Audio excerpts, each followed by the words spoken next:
Fitzgerald is his name. Dolly dilly dum dilly dum dum day. If you get up tomorrow morning early as the break of day, there you'll spy your Willie Taylor walking along with a lady gay. Dolly dilly dum dilly dum dum day.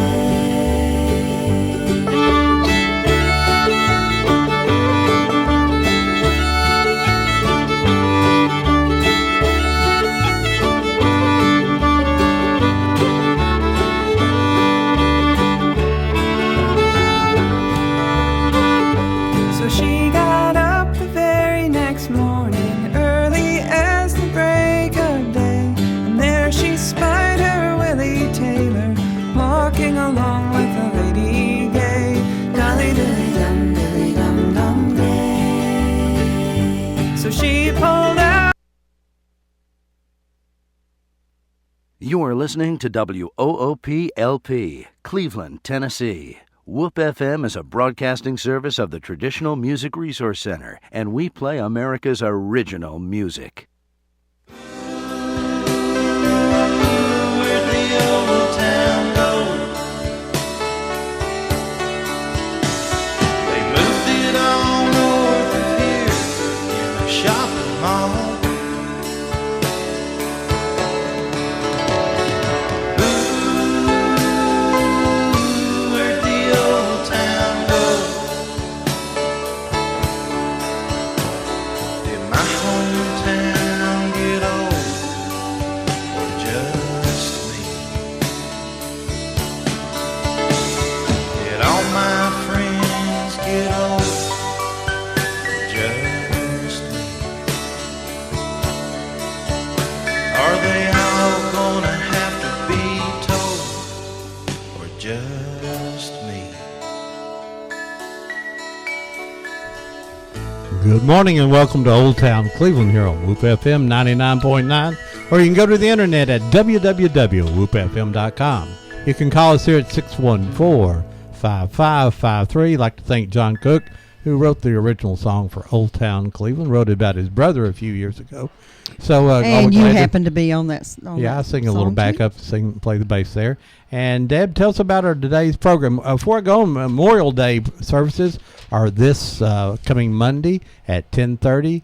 The speaker will be Matthew Ward, and it'll be at the courthouse there. And Matthew Ward is the Tennessee Army National Guard chaplain. So you'll want to see that. And we'd like to say thanks to all our veterans before we go on. Go ahead, Deb. And it's not about barbecue. It's about remembering our veterans. That's right. There you go. Hey, guys. Good morning. We're back with you after our gardening show this morning. We're so thankful for the many calls that we got this morning. Okay, folks, you need to call your friends. Tell them they need to tune in this morning. We have lots of acoustical instruments in the studio.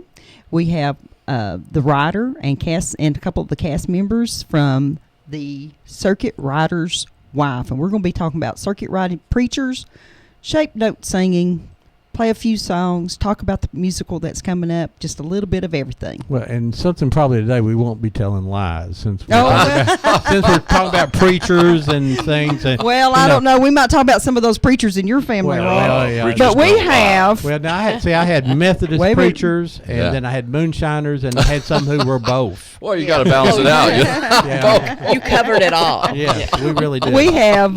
You may have recognized that wonderful laugh of Jim's. We have Jim and Doris Burns with us today. We also have David and Connie Wright. Yep. And we're going to be talking about The Circuit Rider's Wife, a musical coming up. I saw that, when was it last performed? 2 years ago? Connie Gatlin and Bangarang Productions produced it and performed it at First Baptist. Yes. That was the last one here in Cleveland. 2011. That was worse. It's been performed the first other one, places. Yeah, the last one in Cleveland. I saw that, and I enjoyed it. And I remember seeing Jim up there playing music and David playing music and Connie being herself. Oh, yeah. Typecast. Are you saying Connie didn't play anything? Is that what you were trying to say? No. She's a nosy little busybody in the play. Mm-hmm. Oh, she plays the part so well. Yeah. She's actually every preacher's nightmare. Yeah. And I don't think we have ever produced a show that someone hasn't come up afterwards and says, you know what, I know that lady in my that lady. church. Doris, you wrote this I'm just going to be musical. quiet right now. You wrote the musical. I wrote the script. You wrote the script. Tell us about And- that process. How did you come up with this idea? Well, I didn't. Oh, okay. We had written and produced a Christmas show for a theater down in North Georgia, and about a year after, we did it 2 years, 2 Christmases, and then a year later we got a call and they said, in a couple of years, Bartow County is celebrating their 150th anniversary, and the building they were in was going to be 100 years old, and they said, could you write something for us? And then they said, we want you to base it on Circuit Rider's Wife, which was the title of a book, published in 1910 by Cora White Harris. And she lived in Bartow County the last 23 years of her life. And interestingly enough, she was a World War I correspondent, the first female World War I correspondent. She was friends with Margaret Mitchell and Martha Berry. Just such an interesting character. They have a museum in her name. Well, her property is a couple hundred acres that was kept and developed and renewed, and it's fascinating. Several buildings out on this farm, and she was very creative. The things she had that were put in her house that were way ahead of her time. So she was quite an interesting lady. We were happy to get acquainted with her. They took us out to her farm, and it was an old property that had been owned by some Cherokee Indians. And the roof was the ceiling in the house was really low. And with all of her money and her interest, I was surprised that she remained in that little antique house. But it was very, very interesting. Very interesting. Well, Bartow County, is that That's Adairsville. Adairsville. yes. That's where Barnsley Gardens. Barnsley's Gardens Right. is. Okay, Mhm. we've been there several times. Let me ask you a question for our listeners. They may not be understand what circuit riding preachers mean. All right. Can Take it can away, you Jim. give us a quick history lesson. Let the professor talk. Absolutely. Well, any time that there were not enough preachers to fill a church or a big enough church to have a full-time pastor, the preacher would go around to several different churches on a circuit assigned to him. Originally, of course, they were riding horses or wagons to get around to all these. And the Methodist Church still uses this method in an effective way. We have friends who have 3 or 4 churches that they go to each weekend or divide up. See, I grew up in a Methodist circuit. Did you? Yeah, so we had 3 churches in our circuit, and it's still going on today. Yeah. Well, I remember as a child and visiting my dad's home in West Virginia, and they did the same. It was a little Methodist church on top of a mountain, and they only had a minister one Sunday a month. But, it didn't stop the folks. Every Sunday they were there, and they carried right on and had their services, and they were happy when the minister came, but it didn't change. Well, see, when we showed What up they at church did. at 10 o'clock on Sunday morning, we may have church first and then Sunday school. Uh-huh. And then the next week we would have Sunday school, then church, and then the third week it was at night. And we only had Sunday school. So you could have the guy more yeah, than so once. so you never knew when you showed up, if you kept up with it. But Yeah. if you were 10 years old, basically you just showed up and Right. oh, we don't have church this morning. All right, we just had Sunday school. preaching. Yeah, no preaching this morning. Yeah, but yeah, And that led to kind of a funny phenomenon when you when you start researching families, you'll realize that grandma and grandpa would put down their marriage date as being March. And then a year later or 6 months later or 4 months later, you'll actually have some kind of documentations that show that they got married. Well, they'd go in front of their friends and family and said, hey, we're going to be married. And the families would celebrate and stuff. And then they'd make it official the next time the circuit riding preacher came through. And I've had a lot of old people tell me that kind of same story is that, well, they had to wait. They just went ahead and announced that they were married and their families and friends accepted it. But then the preacher had to come make it official. Well, that's because love has to come before the. That's right. right. The preacher. And Speaking of, go ahead. yeah, I was going to say. Speaking of love, this show is an interesting story about a city girl who falls in love with a country preacher. And she has big dreams for her life, and she knows that she won't really fit with him. And tell me how many women have done this, Debbie. But she's so in love with him, she thinks, well, she can change him, and life will fill in all the gaps and be what she wants. And then he takes her to the mountains, to his church.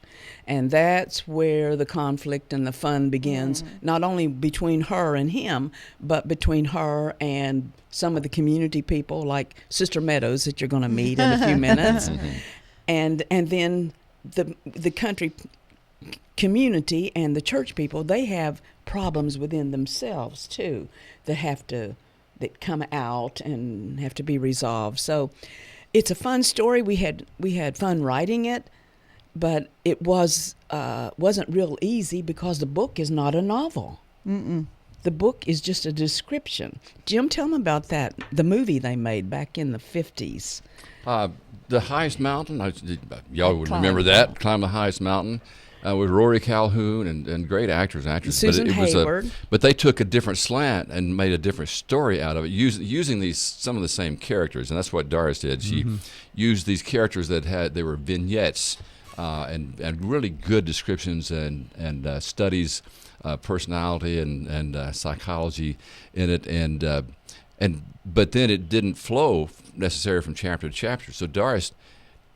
There were about 20 or so in the original book, I think there were maybe about more. 50 something. And she reduced them down to 8 kind of universal characters that would fit, and then made the story flow. So it was really interesting. Doris had been given the material, and she kind of sat on it. And I didn't know if she was ever going to do anything with it or not. And we were in You're Germany. not supposed to tell everything you know. we happened to be in Germany with a group of students from Lee on a semester in Europe study program. 6 weeks we were over there. Wonderful program. And one morning early, just as the sun was coming up, Doris and I were in bed, and all of a sudden she sat up, grabbed a paper and pencil, and started writing. And just almost within just a couple of days, she had her frame for the musical. And it wasn't a musical at that time. She asked me if I could maybe write a theme song for it. So I did like John Cook, started working on a theme song and looking for materials. And first time through, I pulled out enough material for 6 songs. So I just went ahead and wrote them just for the fun of it. I didn't know if Doris would use them or not. And before it was over, we were writing songs between productions of the play from one week to the next. And then enriching the characters. Yeah, Ron, this might be, if we have time, it might be a good time to play the theme song. Okay, it's number 20. While Ron's And getting we're- that ready, I wanted to ask you, once you read that book and you went to the place and visited, was it Cora's home? Yeah. Was that her first time? Did you feel like you knew her? Yes. Yes, and we actually had such a neat experience. This song that Ron's going to play, she's buried on the property. She had a little chapel built and wanted to be buried there, and she's buried on that property. And the cast stood around her. It was a slab, wasn't it, Jim? And had her like information the on it. mausoleum with the slab inside it. See, they Matter did of that fact- in the days before you had weed eaters, Yeah. and that's the way that you kept a grave from sinking in and being deteriorating and Yeah. stuff. They put that big And it concrete was a slab. walk-in mausoleum. And what they, Wow. She told her chauffeur, quite a story, take me out to a certain place, on her property. She got out and got her cane and marked off the dimensions, exactly where she wanted this thing that she was going to be buried. She said, "That's where I want it." So And this using this phrase, rocks and everything Yeah. from the area. And Jim Wonderful. wrote the theme song based on a phrase that she used herself in the book. Half of the, part of the script I used her exact words because they were so beautiful and descriptive. But then a lot of it and the story I had to make up and I had to fill in the gap. But this song, she referred to her property as the home place of her heart. She had and fallen so in love Jim with those North Georgia mountains. wrote this theme song for that, and all of the songs that he wrote carry our story along. Okay, let's play Great. this Let's song play here. that. Here we go. Wow. I think. I heard it was number 20.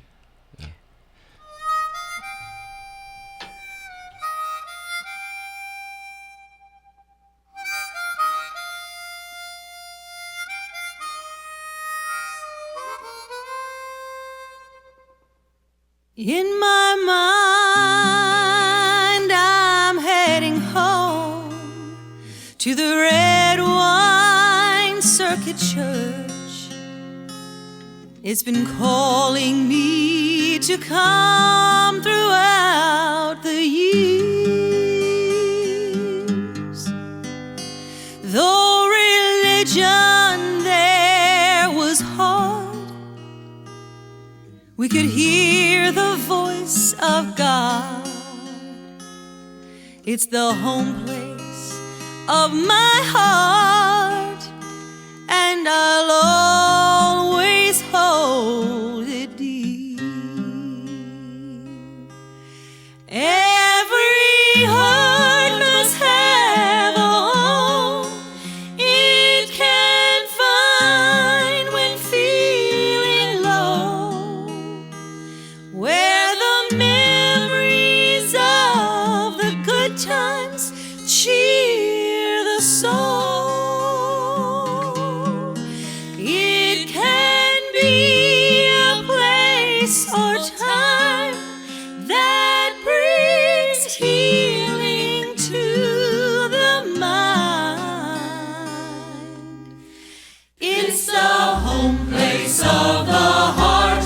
It's the place we all would go.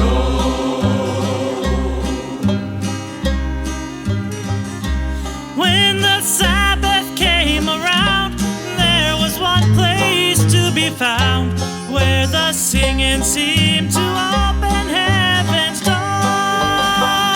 All the saints would sing so loud, you'd swear angels joined the crowd, and the sinners hiding back in the shadows cried for more.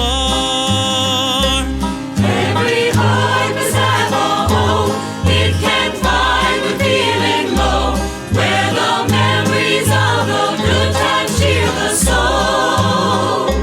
It can be a place or time that brings healing to the mind. It's the home place of the heart. It's the place we all would go. When the preacher took his place, we would sing Amazing Grace while the guitar and the banjo played along. Mourners' benches filled again, and the sinners gave up sin as the preacher threatened hellfire to the lost amid the throng. Every heart must have a home it can find when feeling low, where the memories of the good times cheer the soul. It can be a place or time that brings healing to the mind. It's the home place of the heart. It's the place we all would go. Every heart must have a home it can find when feeling low, where the memories of the good times cheer the soul. It can be a place or time that brings healing to the mind. It's the home place of the heart. It's the place we all would go. It's the home place of the heart. It's the place we all would go.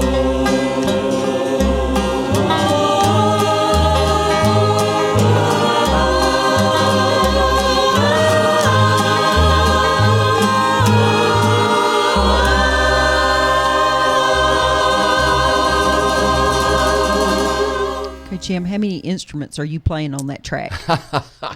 On that one, I'm just playing a couple, and and Dave Wright is playing a couple, and we have the violin and or fiddle came in, harmonica, J. Michael on the harmonica, and Yeah. just We use nice all mix. acoustic instruments because it's set, Right. you know, in the it's mountains. proper. And It's proper. The Yeah, harmonica when you there were- is just haunting. I When love you, it. you explain the story is basically she didn't marry for money.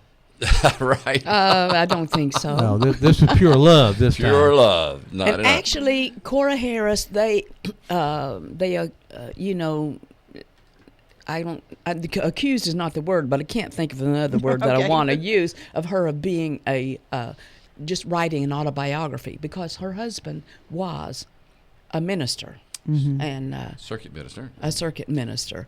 But Well she- educated, and he'd had several degrees from Nashville, and very, very impressive. But he had some personal problems that kind of show up not as problems, but the problems themselves show in the play, and it gave us an interesting opportunity to study him. I and her understand response. sometime that some of these circuit riding ministers, when that had to go back out to their horse and refresh themselves to be able to preach sometime. You know, Oh, with- I don't know That's about another that. story out of Ron's family. that's out he of had my family. interesting preachers in his family. yeah. The story goes is the fella kind of stammered and stuttered, and he kind of had stage fright. But he'd go visit his saddlebags, and he'd come back in, and he could really fine. preach. Nice, then. relaxed. little hellfire and brimstone. Yeah. Now, are they saying Red Wine Red Wine Church? And that's actually a church. There's actually a red wine community down in North Georgia.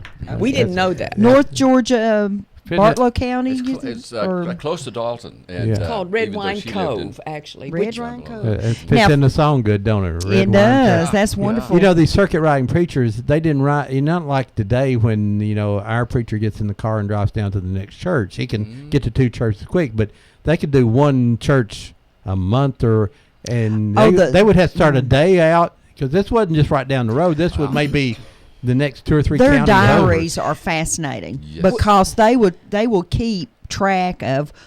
If you read the diaries, you find out where they stayed at night, the people that were their acquaintances. And they'll talk about how many people they preached to. And it was a big deal then because, you get out into these little coves and there were visitors that came very often. So it would be a big deal for the whole community to come together and have decorations at the cemetery and have picnics and all that when the preacher came through, and take care of the business of preaching over people that have already been buried and marrying people that needed to be married. My and- family was from around Townsend, so you can imagine how far you would have to ride Oh. to get to the next Oh, church yeah. up in the mountains there. But and- these folks would go several miles.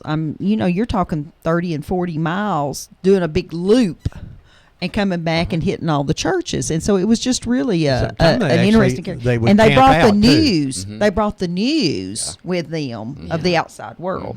How exciting. So this will be, the musical will be So I'm this gonna hold this Friday poster up here and see if we and can- Saturday. You're reading that one. I'm reading that one. Friday, May the 30th at 7 p.m. And Saturday, they're having a matinee. I always love matinees. I like to go to those. First United Methodist Church in Cleveland, and a very reasonable admission charge, just $10 for adults, and the children are $5. There are no tickets in advance. It's a suggested donation. There you go. So you just come and show up. How many and people are in this play? There's 8 main characters, and then we have some extras from a few of the choir members are providing extras in the church and community scenes. And who are your and musicians, then we have the Jim? band. Yeah, who's in the band? Okay, we have Wait, 5. oh, don't turn around backwards. Don't turn backwards. I keep talking into the microphone. And the answer to any question is not yes. He did. Yes. Yeah. We He have. rolled around in his chair, and Doris and I Right. looked at each other I like, was- no. I was know, looking and at he the sat back instruments in over his here chair. so I could count. Yeah, but I lead from the guitar, so I wrote the music so I could play it. Since it, since Ron He can't understood that. always- we don't have a real guitarist. He can't always sing the words he wrote. He doesn't always remember the words, but he does remember. And Dave Wright has been the banjo player. Yeah, from the very we see beginning. him. And so he and I have just kind of worked the music together. It's kind of taken shape as it goes. He also does the dulcimer. For to do transition transitional music things in, between from scene to acts. scene. I'm a dulcimer person. I love to listen to It's really sweet. I isn't it? play absolutely nothing, but I love to listen to it. We have Bill Swain, who is playing the bass fiddle, and he really plays. And he also does the role of Davy Dyer, one of the outcasts, the blacksmith. And as I told Well, him the first David time I plays heard a him, role too. He plays Sam. yeah, right. So David plays Sam, the who is one of the what? Keep of the yeah, here. The microphone is over here, Jim. Let's look where I'm going to tie him Yeah. to that microphone. and so he does a great job with the character. He just lives it. He plays the banjo, and then Bill Swain plays the bass fiddle, and Bill does Davy Dyer. And the first time I heard Bill, I said, "Man, you don't hold back, do you?" He just rears back and sings. It's I fun love to it. hear him sing. We have a fiddler, Brock Owenby, who is going to be playing. He was a wonderful improviser and just adds so much richness to it. And J. Michael J. Leonard. Michael on the harmonica. Oh, Oh. You know, harmonica is a wonderful thing, isn't it? That you can sound so poignant on that opening. I It can sets play the Red stage. River Valley on All the right. harmonica. Yeah, we can I all- understand how it works. But I his don't mouth. mean I understand how a steel guitar works. Yeah. Doesn't mean I can play it. He So- brought a steel guitar home.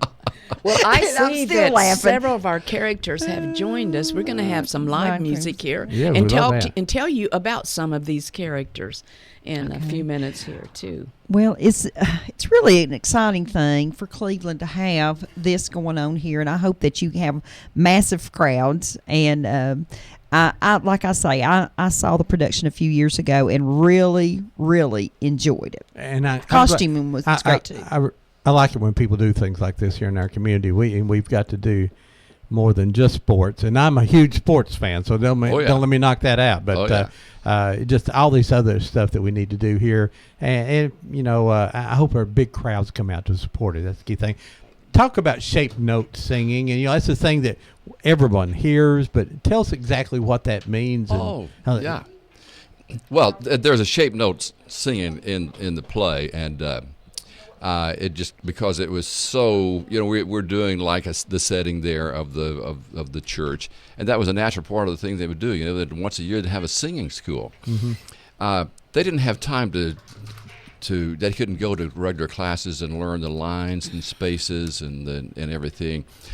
When you learn shapes, you only have to know the shapes. You don't have to know lines and spaces or key signatures. Because you see, okay, this is do and this is mi, so I can follow that, and I learn all the intervals. And people who have been to a couple of singing schools and they practice through the year and they sing it with their people locally, they can sight read like a fiend. I mean, they read the shape note music, which of course is a particular style, but I don't know any graduates in music, an undergraduate degree in music education, for example, a senior, who can sing with so much confidence. I tell you, there was I went to introduce a new book with Connor Hall, who is the shape note legend here in this area, and he gave me the book so I could look up a few songs so I could know it before I got there. And we opened this box, and nobody had ever seen the books before except Connor and myself. And so Connor led a few songs, and I led a few songs. And here comes Brother Jackson in the back of the church, and he's never seen the books at all. And on the way up to the choir, Connor says, "Brother Jackson, lead us in a couple of songs." He takes the book. He knows where the best songs are probably going to be, you know, in the third quartile. And he can tell by the outline of the music whether it's a good song or not. And then so he says, "All right, first time with the notes," and he goes, "So, la, fa, fa," and everybody sings along. And then he said, "Now with the poetry," and we sing the words, and it's wonderful. Of course, we have the piano on the 7 shapes. This is the fa, sol, la, which is 4 shape, and the main shape, the fa, is shaped sort of like a flag, and something like this. This is A pin- radio. This is radio. You hold it up to the camera. No, my brother is watching on my brother is watching on TV right now. You know, Jim, Yeah. if it's a flag, then it should be something far, far away. Far away, yes. So this Far is away. this is the shape for fa. And so is round. Sister you know, Meadows like the always sun. tells you the Yeah, truth. I gotta tell the La truth. is shaped like the rectangular. Okay, it's larger than fa. Yeah. And mi, which is the leading tone, is shaped like a. Well, let me ask this: All right. Yeah. girls, who deserves diamonds? Me. So we have me for the that shape, and you always recognize it. Diamond shape, yeah. So you take the fa sol la and repeat it going up because it's in a tetrachord. Fa sol la starts over again. Fa sol la mi fa, and you can sing any song that's in typical hymn style, gospel music style. first time out of the bat, and it's just incredible. Let's try it, Professor. Let's try it. If you want to hear a sample, the song is number 12 on the CD. Okay, let's try that. And this is a fa sol la song. And We're in a singing after, school, aren't we? while he's finding that, after the fa sol la number, Sam says he's got a new quartet. Now remember, this takes place in the early 1900s. He's got a new kind of quartet style singing. And Sister Meadows, what does Sister Meadows say? She I don't says, know what I ain't. say. What's this? I don't know. What do I say? I ain't. Oh, that's kind of pulling me right out of the whole play. Yeah, I ain't yeah. going to like it, even if my son is a singing in it. What we've got is good enough for me. That's right. That's the kind of thing that happens. Here we go. I'd see Connie saying that all the time. I try. Let's play this. See what it sounds like. Let me turn on the sound.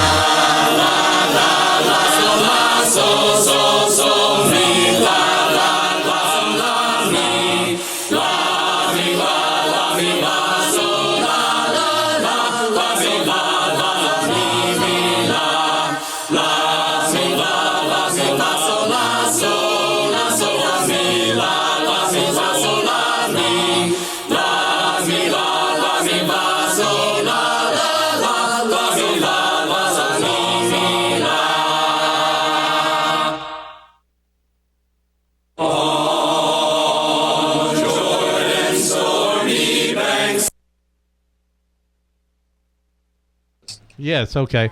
Yeah. That was in. I was telling you about the movie I saw, and they had that, and it was not as musical as that. It was a little more of a chant, but I think it was the very same thing, though. Yeah. It's a lot like that. Mhm. Yeah. It tends to be, most of the songs tend to be in minor. Mm-hmm. That Yes. one happens to be a song that has carried over into contemporary hymnals. Only somewhere along the way it got put into major key for the gospel hymnals, because they used to at a certain point they decided minor keys that's too pre-Christian. We're a happy, joyful people. Let's sing it in a major key, and we can clap our hands and stomp our feet to it. Yeah, But back then, it was definitely in a minor key on what I heard on the Yeah. movie, and well, it seemed like there were more than one parts in there. I mean, it seemed like there was Yeah. different levels. So Right. how do you read those? each one has his own line. Okay. And it's really, there are four, most of the time there are 4 parts. Some of them are 3-part, and so each one has his own line.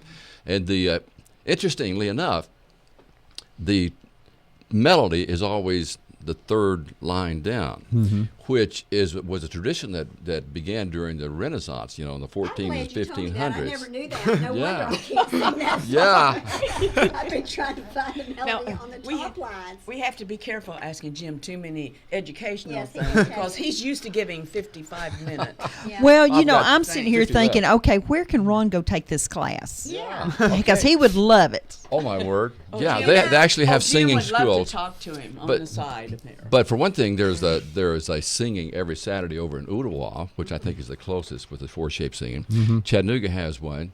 During the summer, they have a 2-week school for ages, the small kids, the middle aged, the older one, and a 2-week school where you can go and learn the 4 shapes if that's what you want, that kind of a character, or you can go up to Nashville and do a 7-shape school.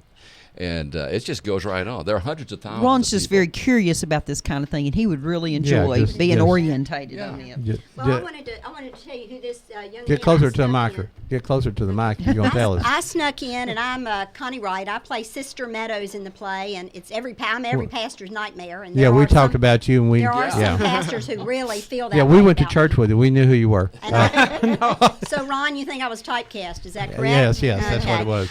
The young man that just walked in here, for those who are live streaming with us today, plays my son. Plays my son Jimmy Meadows, and so.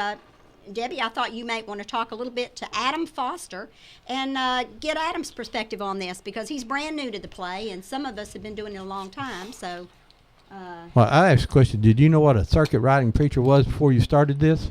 There was no way in the world I knew what that was. Okay. I had no idea what that was. It just doesn't make any sense to you, does it? How old are you, Adam? I am 15, about to be 16. 15, almost 16. Going on Have shoes 25 that or old. 30? Yeah. Yeah, that's it. Yeah. Goes by quick. Yeah. Yeah. Okay. So well, how did you get involved with this, Adam?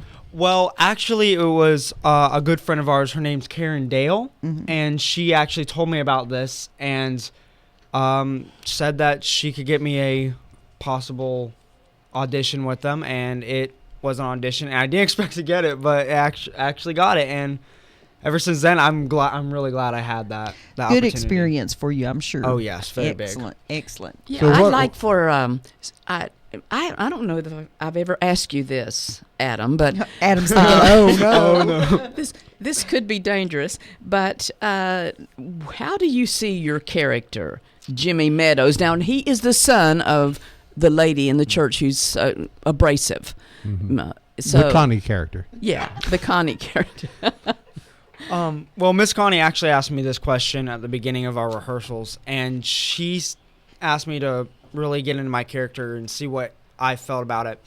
And I think that Jimmy Meadows he's struggled a lot throughout his years, and I can relate to that. And he struggled so much, but in the end, he is coming out and showing that he is stronger than what he has been, and that no one else is going to push him back down, and he's going to show that he is a religious man and that there's nothing that's going to put him back like that has in the past. So I think it's been it was a really it was a way for me to relate, because some things like that have happened, so I understand how that is.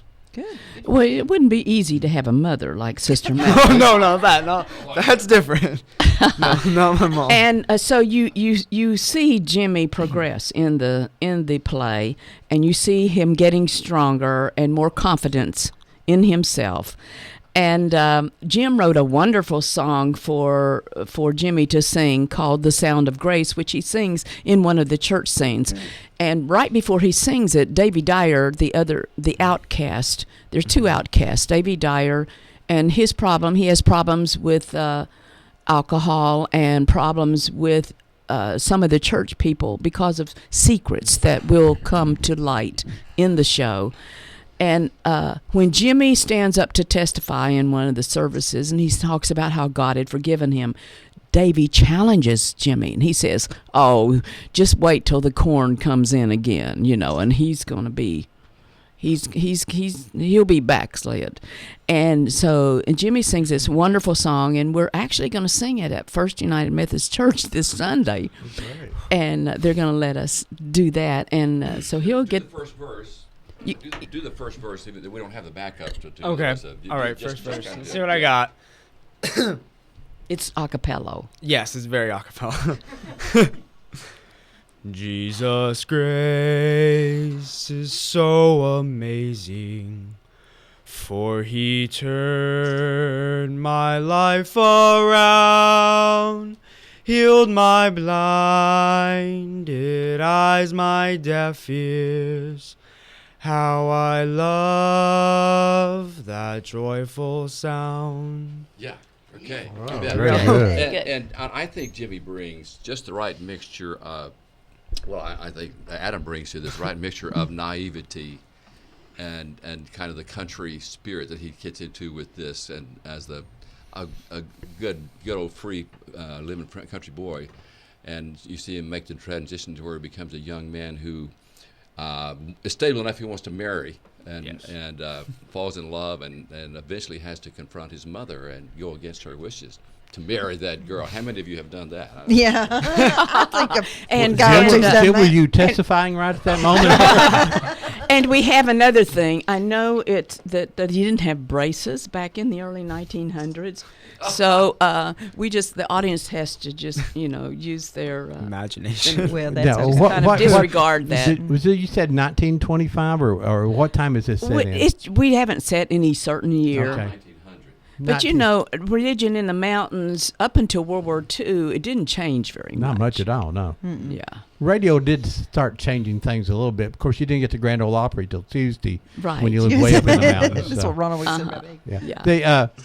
Yeah. If you go back and study any of the old church histories, and I know up here in Calhoun, some of the Walker Valley students helped a guy rewrite, get the old church records they'd found and they had The Hiwassee Baptist Church, I believe, 1828. and talking about records. problems inside the 1828. church and the controversies, and of course, they would expel you from the church. Yeah.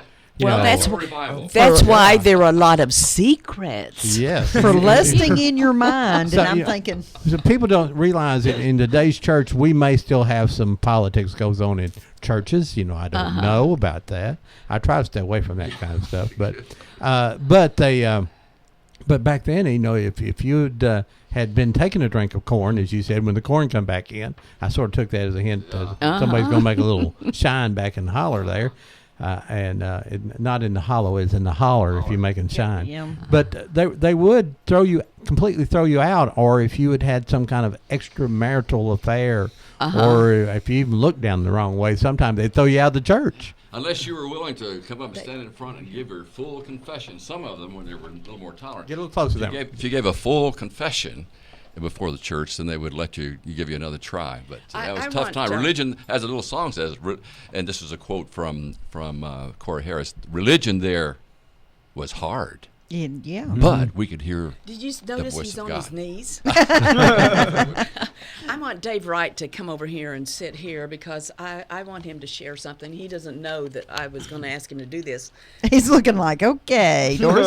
Well, now, Folks, if you're just tuning in, this we first have time Dave's ever got to talk. I mean, he's been married to Connie for a long time. Hey, Wait. Dave, can we tell? Little bit can- closer, Doris. Can we tell him the story about when we first asked you? I asked Connie. We needed somebody to fill the character he does, and I asked Connie, "Do you think Dave would do it?" She said, "Oh, I don't know. He's never done anything like that." And can I tell that story? I guess you're in the middle of it now. Sure. So she. No, when- you can't tell it. All right. Go ahead. You'll probably have to help finish it. But when we asked him, to her surprise, and I mean, he said yes. Well, then we discovered the reason why. Dave was on some kind of medication at the time, and he looked at the side effects. And tell him what the side effects were. Okay, well, yeah, they'd asked me to participate in this play. I'm not an actor. Matter of fact, I probably failed my first try at drama in college, but anyway. But those of you in the community that know us know we're into antique cars, and we go to a lot of car shows, and Connie had been spending a lot of time with me going to car shows. Well, she's always enjoyed drama, so I decided, all right, well, I'll do this for you. All right, but I had a good time, had a lot of fun. And after the end of the first season, we were visiting her parents at Thanksgiving, and all you got to do at Thanksgiving is eat turkey and watch football. So I was a little bored, and sitting on their coffee table, they had a book there. I don't remember the exact title, but something like The Guide to American Medications. So I picked it up, and I flipped over to a medication that I have been taking for blood pressure for quite some time. And I was reading about it, and it says that it was used to treat high blood pressure and anxiety and a whole bunch of things. And right at the bottom of the list, it said it's a treatment for stage fright.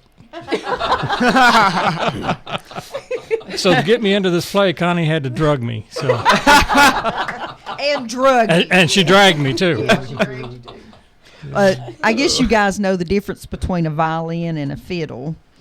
A violin has strings and a fiddle has strings. Yeah, that's that drug problem. Yeah, I had a drug problem when I was a kid. My grandma used to drag me to church every week. I heard y'all talking about me. Yes, I said I heard them talking about me. it was all true, unfortunately.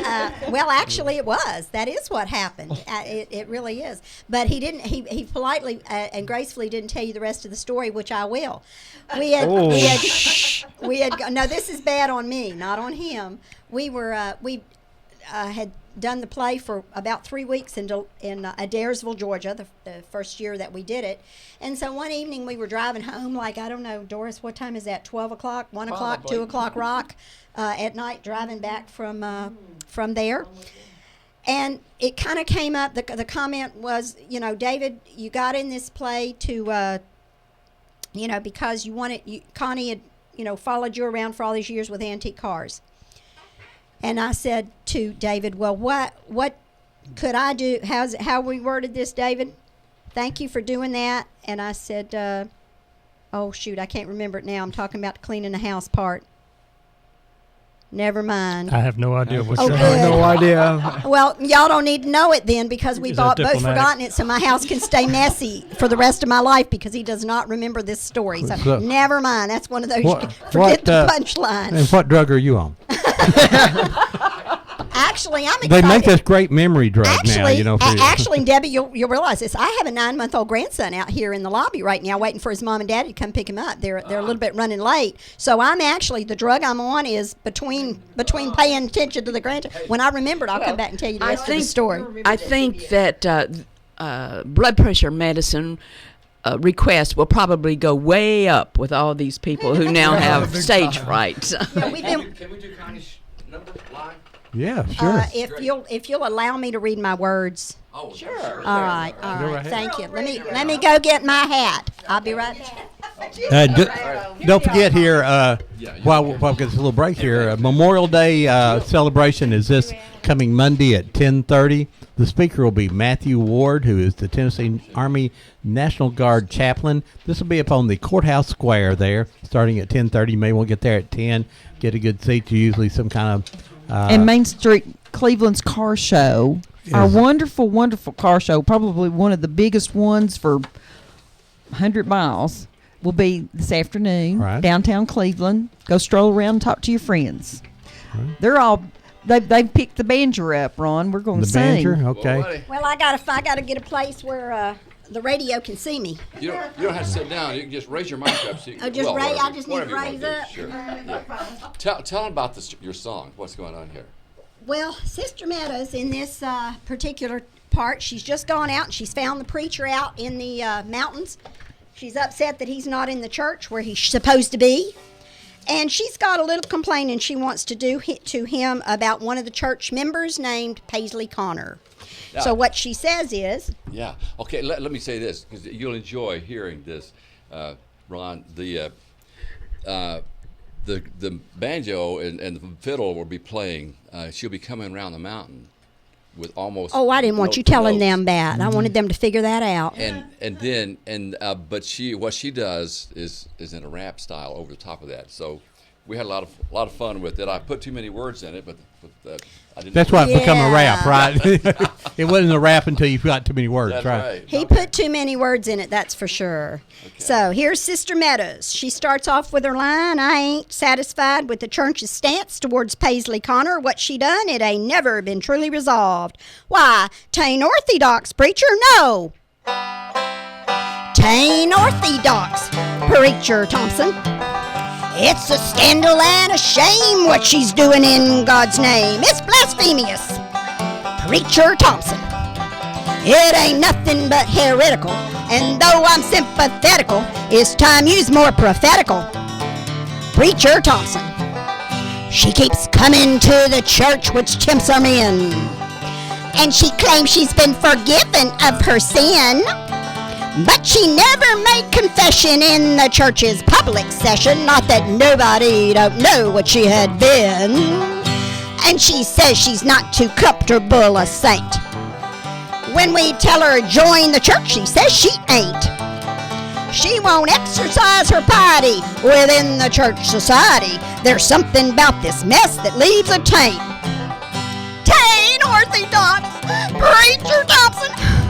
It's a scandal and a shame what she's doing in God's name. It's blasphemous, Preacher Thompson. It ain't nothing but heretical, and though I'm sympathetical, it's time you's more prophetical, Preacher Thompson. It ain't that we can say she's misbehaved. We don't understand how she can say she's saved. If you let her keep this act up, our church might as well get packed up and admit that we are equally depraved. I can't say that I have ever heard her cuss, and now she won't argue much, she'll just discuss. But if getting into glory is as easy as her story, well, it sure takes pressure off the rest of us. 'Tain't orthodox, Preacher Thompson. It's a scandal and a shame what she's doing in God's name. It's blasphemous, Preacher Thompson. It ain't nothing but heretical, and though I'm sympathetical, If you'd be less poetical and preach more energetical, get downright homiletical, we'd be less hypocritical. When you're theologetical, ain't being hypothetical, it's time you get prophetical. Preacher Thompson. That's great. Now, it's hard to do that standing still. Normally, I'm marching around on the stage. So, I don't know. Jim wasn't near the microphone when he said this, but he said, "I'm surprised you did it." So I don't know what that says about me, but so. You guys Go have ahead. to see Connie in this play too. Is that she's the little busybody of the church, and it's quite humorous. Well, now, Debbie, some people would tell you that I am the quite busybody of the church. I didn't say that. I said know, in the I play. have been in church work for nearly 40 years. And Well, some of give them me may a minute. say- Give me a minute. Connie is that person. Well, excuse me. Thank you, Ron. Yes. Well, no, If it was every true, you church know he needs- wouldn't be saying it. Every church needs one, To unfortunately. keep things stirred up. Yes, yeah. You Well, gotta- I'm going to tell you really and truly, though, in reality, for all those out there listening, the person that does act and creates that character in your church just cares so much. They care so much about the church, and they care so much about their faith that that's what they're doing. So. That's a nice, gentle interpretation. isn't it? or they're a control freak. I don't know which one it is. It could be I several think of it's a those combination things. of But you know, we need those type of person, every type of personality out there. God made us all, didn't He? Yes. Yeah. I Yes. think that's We're a little confused why He made some, but you know, He made them all. Well, you know, we talk about the parts of the body, and somebody once told me that there, you know, if you've got all the parts of the body, that's everything. So who's the appendix? Find it. Yeah. Who's the appendix that needs to be removed, right? So Yeah, that's what it's all about. Glory brings that up. She says there's all parts of the body, and some of them have to hold your nose when we're out. Well, this just sounds like so much fun, and you know, and just to think about, you know, my family being circuit riding preachers and moonshiners, and some of them doing both, of course, you know. Yeah. You know, so you know, if you're going to be riding that horse, you might as well make a few deliveries along the way too, and Yeah. so that was always very, very helpful. Yeah. We have another character coming in today. Well, he's not a character; he's a person, but He he's plays a He character. plays a Okay, character, thank- absolutely. Okay. So I'm going to switch headphones here. And, Here, Doris. Jim, Here, Doris. there we go. Tell us your name there. My name is Seth. Oh my Get a little goodness. closer to the mic there, Seth. Don't be afraid of it. My name is Seth. And what character do you play? I play William. William, and tell us about Thompson. William. William, you go ahead. No, I want to hear your assessment of Okay. William. William is a country preacher. He's a circuit riding preacher, obviously, who has no clue about women. So it's very easy for me to do this part. That's true. That's true with everybody. Yes. So yeah, I can play the part too. Go ahead. There's a lot to tell. I don't really know. You go ahead. Well, first of all, I'd like to say that we thought we had all the cast set, and then something happened and with some scheduling, and it didn't work. And so we had every character except William. And one Sunday at the church, and it was the deadline. It was the day we were going to have final auditions. And poor Seth, he came to a dinner at the church, and I saw him, and I thought, you know, he has the look, because he's got the little beard and everything. And I was thinking, I wonder if he can sing. But then, before I could even meet him or ask him, Karen Dale, again, who teaches at Cleveland Community College, and Seth was in one of her groups, she didn't know he was going to be there, and she saw him, and she grabbed him, and she said, you got to meet somebody. And she pulled him over to me and Jim. So while we were dragging him into the choir room to audition, we were telling him about the show, and I could see his eyes. He had no clue what was going on. He thought he was being kidnapped. Yeah, I mean, it was so strange, but he did audition, and he could sing, and he... That's debatable. So he got called to preach. You know, Yeah. we always think God calls us to preach, but Doris and Karen called him to preach. We So if he hadn't been hungry, he had never been involved in this. That right? is true. That's- That is true. But I think this show will be a very great interest there to young people also. because, like he says, William doesn't know anything about women. And young people, has a lot of information about relationships between men and women. And it wasn't a real easy story to write, simply because there's no big issues. There's no adultery. There's no murder. There's no catastrophes, things like that. Nothing blows up. No, That's no. fine. So we're writing about the psychological differences between people and how they interact with one another. And Seth and Emily Rebney, Seth is from Cleveland State, Emily Rebney is from Lee University, and they do a marvelous job of bringing out these characters. Her as a city girl who's really everything's about her, and him, a country preacher, and they fall in love and are attracted. But when they actually start their married life in the community, the conflicts between them and he doesn't understand how to balance his work with his marriage, and so. Now, does he continue to be a circuit riding preacher after they're married? Well, so he has actually, absence.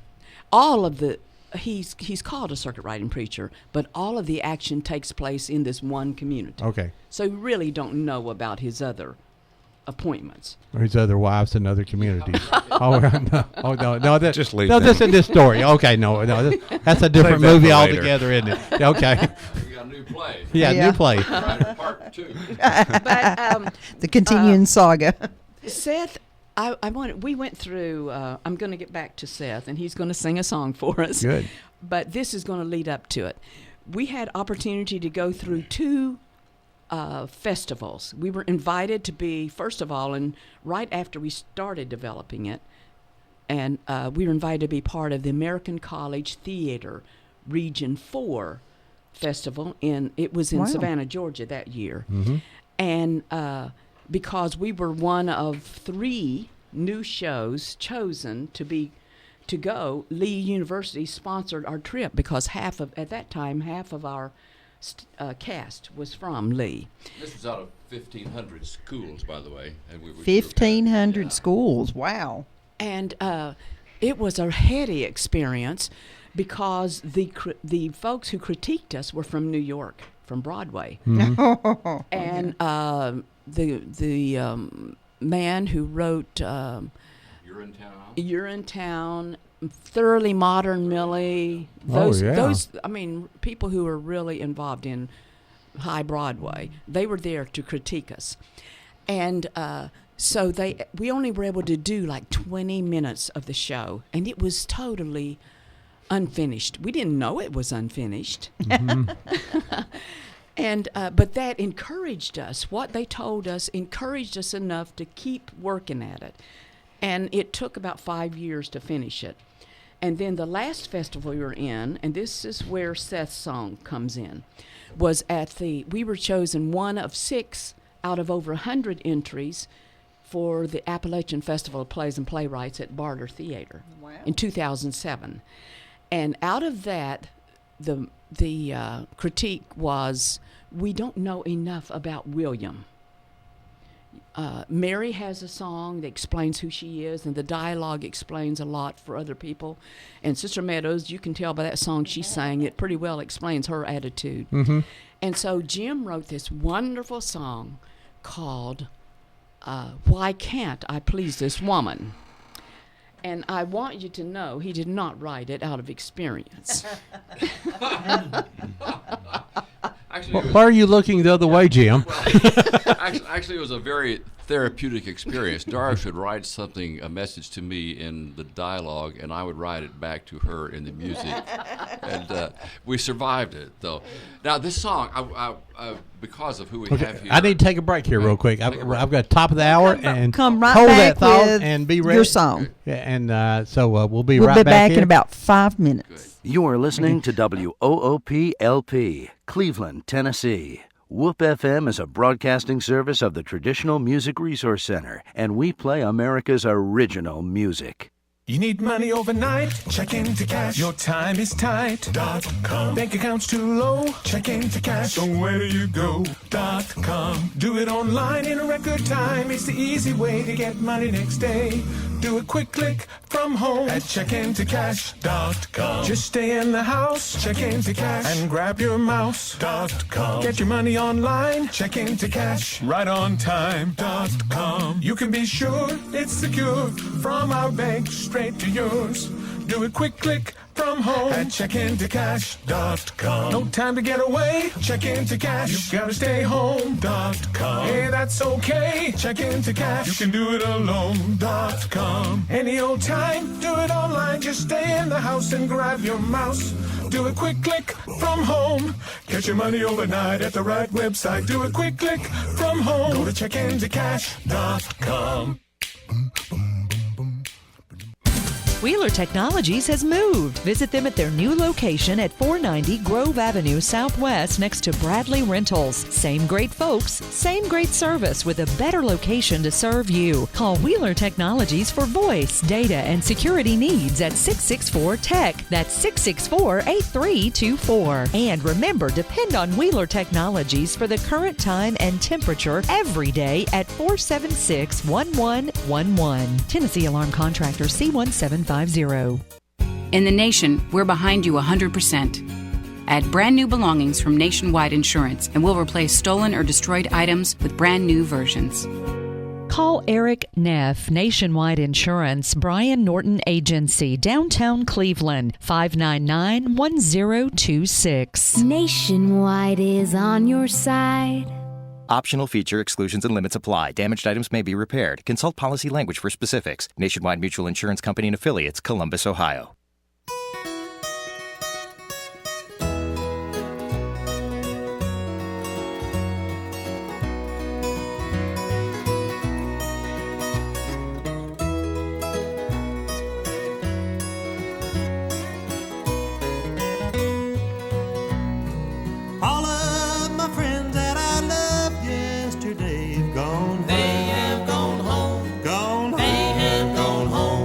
Songbirds are singing, the dells seem to say you've gone home. They have gone home, gone they home. Have gone home.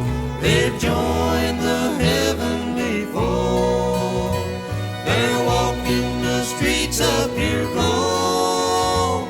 They left one by one as their work here was done. Gone home. They have gone home, gone home. They have gone home.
They've joined the heavenly fold. They're walking the streets of pure gold. They left one by one as their work here was done. Gone home. They have gone home. Gone home. They have gone home. Yes. We play that song every week to honor all the people who passed on this week in our community. Oh. Well, I've got... That was interesting. They're coming to take you away, Ron. I need to get out of Connie, here. that's you. They're after Connie. But we all play of a sirens came on. Yeah. I was The on the run. yeah. Started running. She thought it was the police. Yeah, yeah. We play that song every week for all the people in our community who've passed Ron, on let and me- gone home. So Let me tell you something before we go on. Oh, The yes. young man Adam that was just with us, he's out of the Foster Auto Parts family. yes, okay. We've been trying to get them on to come and do a show and talk about Foster's Auto Parts. That's one Everybody- of the big place. And Right now, 'cause tell I us know when to you were play. taking pictures. You need to come back and talk to him. Foster's Auto Parts. And the play here is going to be, it's the Circuit Rider's Wife, the musical. It's Friday, May 30th and Saturday, May 31st at First United Methodist Church. There is no tickets. You just show up It's and a- make a donation, right? Yes. Donation Okay. of $10 is the suggested Suggested donation. $10. And five for children. For five for and children. children will enjoy it. We've had children as young as 5. Are there some children in the cast? We have one Emma Grace Mohan? Hancock. Right? No. Yeah, and if you would like to learn a little bit about the Circuit Rider, the book, you can go to www.circuitriderswife.com. That's one word. That's the website for the musical. For the musical, okay. So it's www.circuitriders, that's with an S, wife.com, one word. And it was the playwrights, Doris Burns here with us, and Jim Burns done all the original music in it, and I know that's hard to do because our friend John Cook has done the original music for both of our documentaries, and basically he never watches it. I just tell him what I need in general. It's pretty amazing. And this last one is a Dirt Track Life. We actually changed the name of the documentary to the song he wrote. Because it Incredible. turned out being what we really needed. He did a great Yeah. job. He's unbelievable. And We told him that we were thinking about doing the Copper Basin as our next documentary, and I said, "Would you like to write the music?" And he sent me back a message and said, "I can dig it." Okay, I just want to clarify about the song that Seth, as William, the preacher, is singing. Interestingly enough, there are 19 songs in the show, 14 original, and the two that you're hearing today, they both are recitative style. But they're the only two that are. It just so happens that those are our cast members that could come today. So I just wanted to clarify that the whole show is not made with little country rap. Just the good music is written by Jim, right? Okay. Yeah. And of course, again, we always tease Jim that he has lots of words in his music. Well, knowing Jim, he has lots of words. Just period. Every time I get to say something. Well, Yeah, that's it. Good. But I enjoy Jim when he plays one of the characters during the Cemetery tours. cemetery tours. Yes, yeah. Yeah, and down at the museum, I'm the circuit rider's wife. They asked me to do I'm the circuit rider. The same time, not the wife. The same time that they asked Doris to start writing the play, and so I love doing it. If you go down to the museum, you punch the second button down there, you hear, "I come from Virginia down through the gap and made my way to the fair Hiawassee." And the Widow Brown sets a table, a nice table there. Doris wants to know who the Widow Brown is. And since you mentioned the museum real quick, they have a new exhibit that opens next Friday. If the you're a public. member, you can go to the member showing of it. But they're actually Thursday. doing Getting Dirty, and they're doing a they have an exhibit about dirt track racing that we've helped them with. I understand they have a car. A 1932 Ford. Race car, and they've got uniforms and trophies, and even if you just Photographs. amazing of the stories that they're told. And one of my favorite things is that a guy walked in my office the other day and brought me with his upside down trophy. You used to get a trophy if you turned your car over at the Cleveland Speedway, and he still has his trophy where he turned his car upside down. He also got $50 because it was part of the show. Remember, and there was some little All right. WWF wrestling in there a little bit.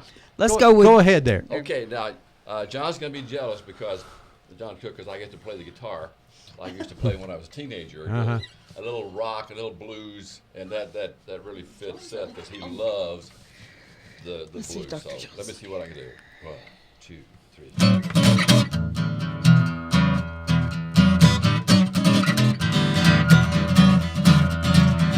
I can preach a hellfire sermon that brings sinners to their feet. They can feel their toenails curling from the flames around their seat. They can hear the shrieking demons and the moaning of the dead. They're safe from hell by a torn shirt tail, and I can hang them by a thread. I can paint a scene from heaven that would make you think you're there. You can hear the harps of angels, see them floating through the air. And when I walk them down those golden streets with mansions all aglow, those saints can't wait for the pearly gates, they're clamoring to go. Why can't I please this woman? Couldn't please her then, can't please her now. Lord, you made me a shepherd with unruly flocks to keep. And I sometimes think my preaching, it's a lot like shearing sheep. And I know that you have other lambs left out there in the cold, but it challenges my faith that I can't bring them in the fold. Because I can exegete a scripture, both in Hebrew and in Greek. I can parse a Latin sentence 7 days a week. I can illustrate a homily with 3 points and a poem. I can shuck that gospel corn until the cows come home. Why can't I please this woman? Couldn't please her then, can please her now. And they have my picture hanging in my college hall of fame. And when I go on visits, everybody knows my name. I made an A in each course seminary through my way, but it won't mean a hill of beans if Mary leaves today.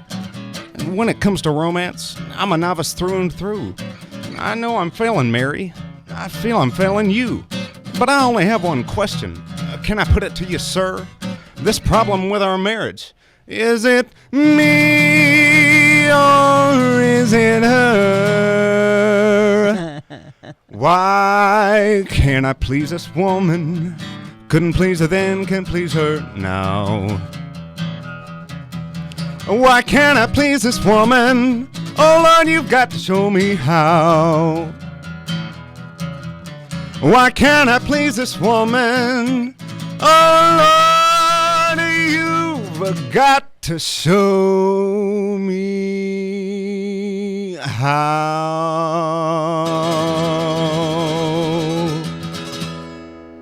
Very good. Well, John Cook is listening, and he says, now we're cooking.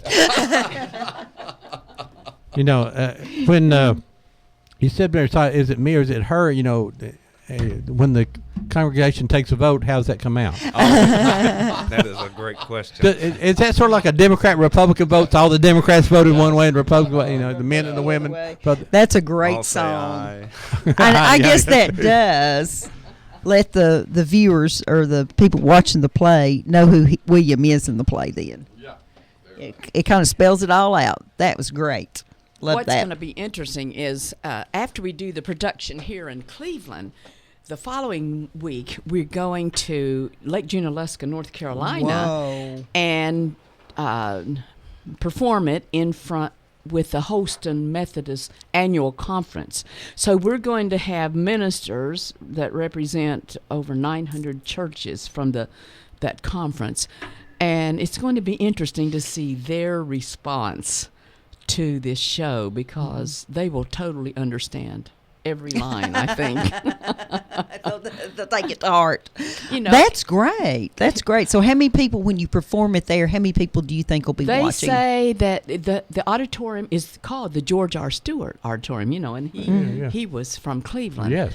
And it houses 2,000, and they typically have around, thank you, Seth. Hey, no problem. Thank you, Seth. Great job. Great job. Thank you.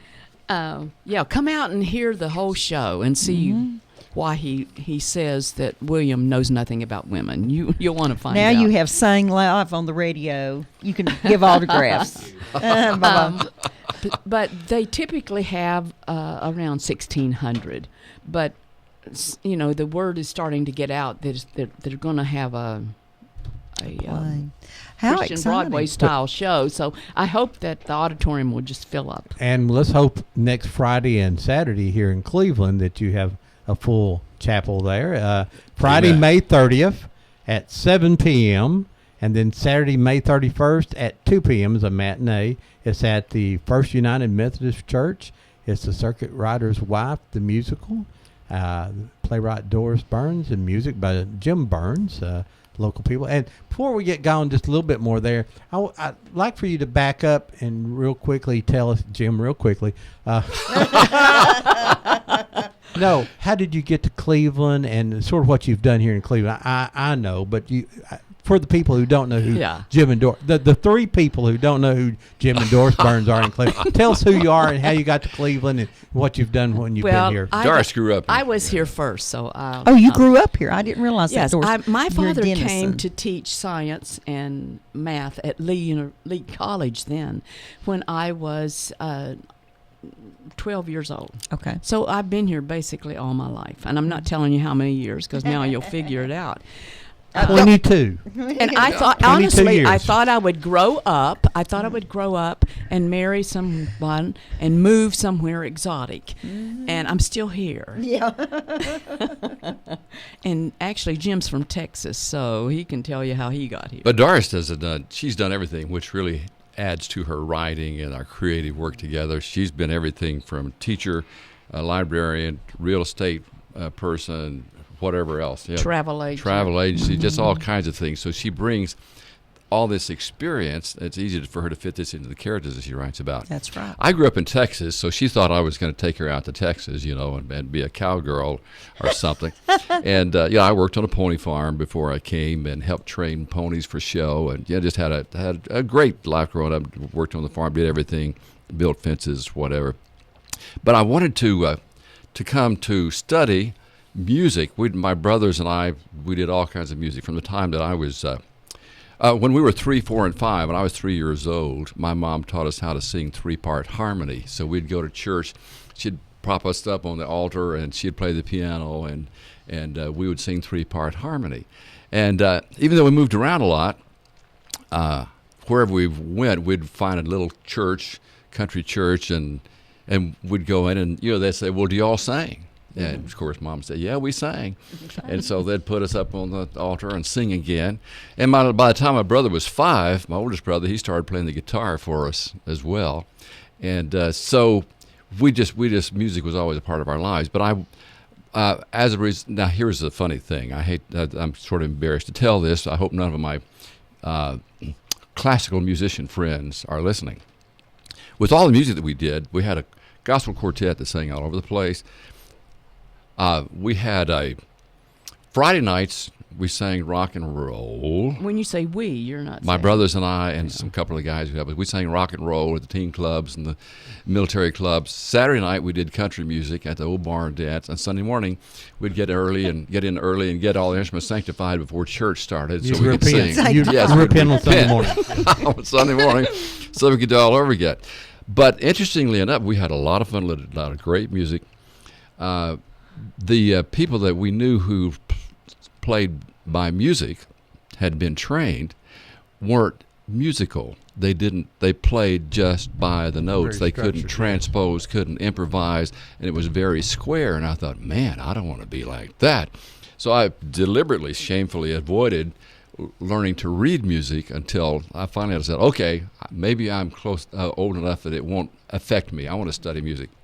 So they let me into Lee College, and I was just like a fish with his mouth open going around the water, soaking up all the music and learning how to read in all the kinds of ways that they provided. It made it taking really lessons. difficult to get his eye, because if the teacher said to practice 2 hours a day on this, he did.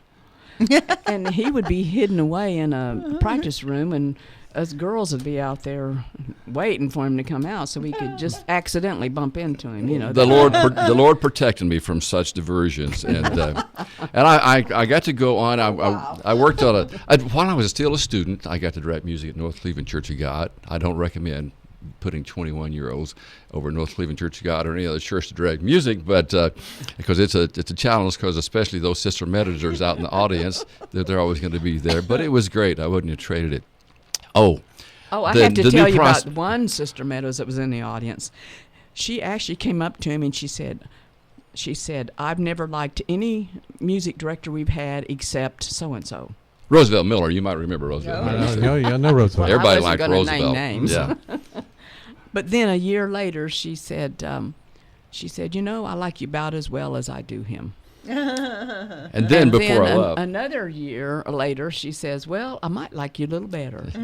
But I have to mention this, because there was an article about my music career a few years ago, and they didn't mention this. It was cut out. the New Prospect Cumberland Presbyterian Church was so essential to my college years. They picked me up and took me. They hired me as a music director. Somebody would come pick me up at the college, take me to the rehearsals, take me back, take us to services on Sunday, take us out to eat, take us back. And they were, for 2 years, they were so instrumental in developing our understanding of worship music and how to work with adult choirs and that sort of thing. Well, when I finished my undergraduate degree, I got to go to Texas to graduate school at Southwestern Baptist Seminary. And it was the world's largest church music program at the time. It still is, over 500 just church music students. Got to sing at I was a cantor in a synagogue on Friday nights, 4-hour soloist for that one of those years, and continuing to broaden my experience. Worked with the church out there with the Woodens, who moved to Cleveland later after he retired.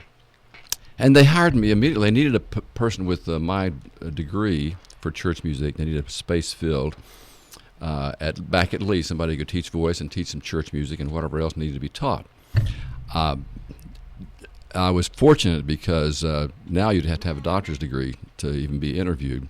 And but I got hired and got to work with choirs and teach lessons, and I had some fabulous students who make the teachers look good. And then I got to go back to work on my doctorate, and came back to teach at Lee, and all that. And this time, performing a little bit of opera, a lot of oratorio. Doris and I entertained together, singing and writing songs and writing parodies that we could do. Started the drama program at Lee with directing things like Fiddler on the Roof and Sound of Music. And we have a whole collection of, I guess, Christian romance songs and family songs that were published. Mm-hmm. And we just published an ebook about our different, it's called It Happened on a Sunday. Mm-hmm. And it's an international travelogue of worship experiences, but it's not a pedantic book. It's not a scholarly book. It's just the stories and our journey of Amish home service, Quakers, two different, the programmed and unprogrammed, and the Jewish service. 10 chapters of that, and you can find it on Amazon.com. And I got to say this because I know some of my kids are waiting for me to say this. For 10 years, I directed the Lee Singers, and from 78 to 88, we traveled all over the world, behind into the Soviet Union back when it was still communist, and had some incredible experiences all over Europe, Mexico, Canada, and 10 years with 40 kids on a bus, just, and marvelous. I wouldn't take anything for a minute of that. I wouldn't do it again. Well, and now there's lots of things in your life. One thing you learn: smells don't really kill you, right? That's you can do any. That doesn't smell bad. I travel with 40 kids on a bus. Yeah, that doesn't. So I used to haul around wrestlers from the high school, and those smells could kill you. Yeah, they would wound you at least. Yeah. So. I tell you what, I'm excited. We're just getting all our characters coming here. Right. We've got Glory White. She's just a normal Christian. So how about giving her your earphones? Come here. Well, all right, come on in, Glory. Yeah, come on, sit down here and tell. We're going to talk to you a minute before you sing. This is Meredith Hancock. Now, and wait a minute, which one's her real name? Which one's her character name? Let me make sure I get which one's right. Meredith Hancock is the real name. Real name, okay. I want to make sure I get this right. And Meredith comes from a long historic line from Cleveland. Her grandfather was Judge Murphy. Yes. Former Judge Murphy. And Earl. Yes. Yes. I knew Fine man. Mm-hmm. So, do you have any questions you want to ask her about her character? Oh, tell it. Who is your character? She's the glue of the entire red wine community. She sees the good in everybody. I call her my grandmother. I'm actually playing the role of my grandmother, Norma. Uh-huh. She was always the glue that held the church together. And then you had my Aunt Grace, who was Sister Meadows, the watchdog of the entire church. So I feel like Miss Connie and I are actually playing my grandmother and my Aunt Grace, and it's probably and they were friends and best friends. And in the show, her character now and we are Sister best Meadows friends, are so- unlikely friends. And this is the only balance, really, that Sister Meadows has in the community. Because she overlooks her. She sees the heart that Sister Meadows had, at least at one time. And then we'll find out later in the show, why she got bitter. So does somewhere in the way she say, bless her heart? Okay, Just so I'm bless going her to get out heart. of here and give Meredith a chance to, and you. Well, you can tell us about the them song about that you're this. going to sing. What are you going to do? It's called Folks is Folks. I suppose that's the only one I got, so I guess that's the one I'm singing. Uh-huh. Now, you do sing a lot of group stuff. I do have group stuff, but this is the only one that I'm the lead in. Well, give us so. a little set the song up a little bit. It's mainly just telling about the community and who the people are, and You're explaining this to the new preacher's wife, right? yeah, I'm explaining it to Mary. She's just come into this community. She's from a blue and white town. She's also this girl who thinks that she should have maids and housekeepers and cooks and now she's realizing, oh, I'm the cook, I'm the maid, and she's also got a. Does she have an outhouse? I'm sure she probably okay, does, well then yeah. that would be you So- could do without the maid, but the outhouse might be the real switch there. I don't know. Yeah, so basically it's just me telling, explaining the people and who they are, and just letting her know that we're here for her, no Okay. matter what. All right, let's do it. Am I doing the whole thing? Yeah. Like I Yeah. did before? Okay. All 23 minutes. Folks is folks, wherever you find 'em. They wear different names, but they play the same games. Folks is folks, so here's all you do. Do unto others as you have them do to you. One shows up in a three-piece pinstripe, smoking a briar pipe, looking mighty smart. Right behind comes a patched pair of overalls, ripe as what he hauls in a mule-drawn cart. Here comes one with her hair in a pompadour, fragrance by fall door, got a parasol. Following up is a stall by her grandma, sunburnt face and hands, all smelling like a stall. Folks is folks, wherever you find 'em. They wear different names, but they play the same games. Folks is folks, so here's all you do. Do unto others as you have them do to you. Take my Sam, no better ever drew breath, always talking about death as if his ticket's bought. You just wait, one day he'll change his story. He'll fight going to glory with everything he's got. Notice Jimmy, he's become a young man, searching for his life and ready, set to go. Has his eye on a certain pretty maiden, but his life is laden with a mother from below. Sister Meadows, always on the warpath, she'll wear out your door path, running po-folk down. You know that she's the local prophet, self-appointed, also self-anointed, maybe why she wears a frown. Thanks for messing me up. Folks is folks, wherever you find 'em. They wear different names, but they play the same games. Folks is folks, so here's all you do.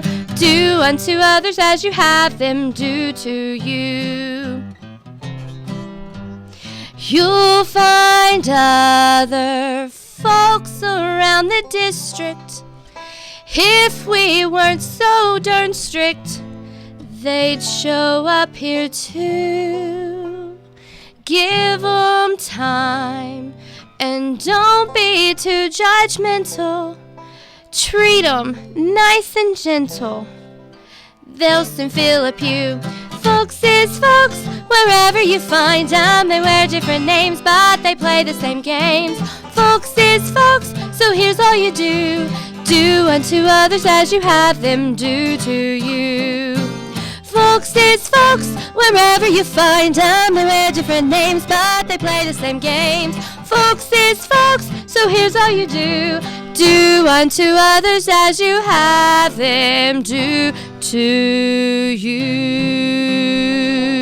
you.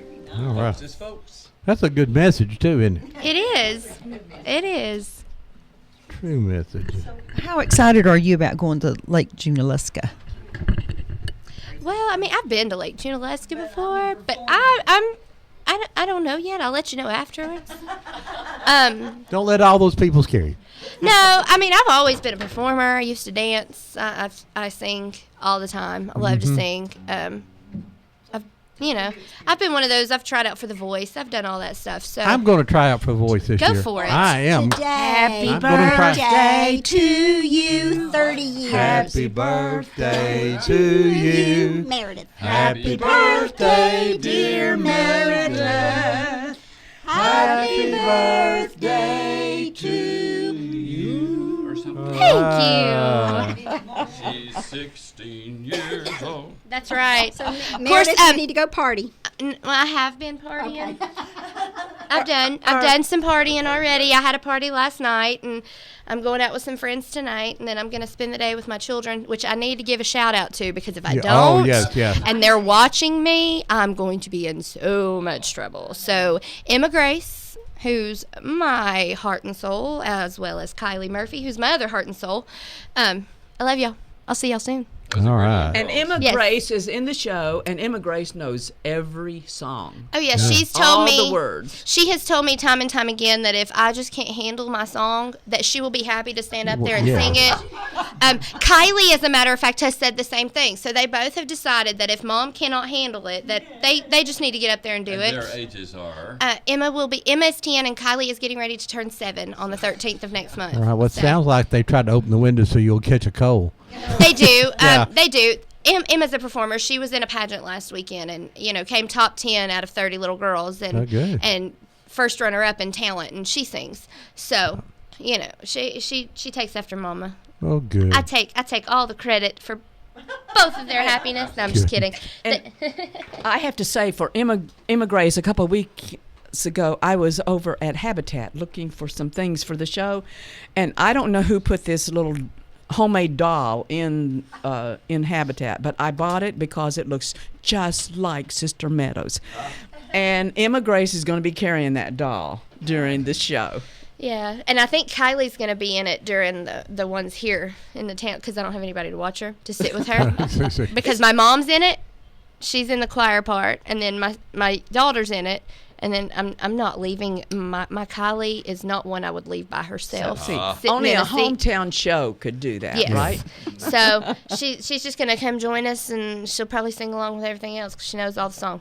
I just want to know what you mean about that doll looks like Sister Meadows. Well, Don't tell him nothing. Don't okay. tell him nothing, but I just want to know. Meredith was. It's short. That'd be the first thing I would think. Meredith was in the children's choir or the youth choir when I went to direct music at First Methodist Church. When Rusty Taylor called me and said, "Jim, can you help us out for a few weeks? We're between music directors here," and that was 14 years ago. So they have not had success in finding a music director there. So I've been there. And Meredith would sing then and sing special numbers, solos, dance, some liturgical dance, and she's been a part of it from all We got a caller here. Good morning, live on Old Town Cleveland. I've got me what program I'm on. Go ahead, caller. Hello. You're live. Hello. Emma. That sounds like Emma. Hi, Mama. Ah! How are you? I love you. Love you. We're watching you. Are you? Do I look crazy? Happy birthday to you. Aw. Happy birthday to you. Happy birthday, dear Mommy. Happy birthday to you. Oh, my word. Beautiful girl. I What a love day. you. We Gosh. were good, but that was better. Made our wasn't it? day. Yeah. What a day. You know, and I'm celebrating all weekend, and my birthday's actually not till tomorrow. Okay, well, good. Yeah, this is exciting. So they're waiting for the cake and ice cream. That's tomorrow, I guess. Oh, I don't okay. know. Are y'all getting me cake and ice cream? No, you're getting the cake and ice cream, and it'll help you eat it. Oh, okay. That's the way that works. I'm getting you cake and ice cream. Yeah. You're not? No. Oh. Oh, I have to buy dinner and everything for my own birthday? Okay. Okay. I love y'all. Well, thank you for calling, girls. Yeah, and thank you, Meredith, for coming. That was sweet. And, And we thank hope you, Meredith. Have a good celebration of your for coming birthday. and have a We'll see happy, you at happy rehearsal birthday. Bye-bye. on Monday night. They said bye-bye. Bye, baby girls. I'll see y'all soon. Bye. Love you. Love you. Think about lunch. Mama's hungry. Bye. So, do we have time to play something more melodic?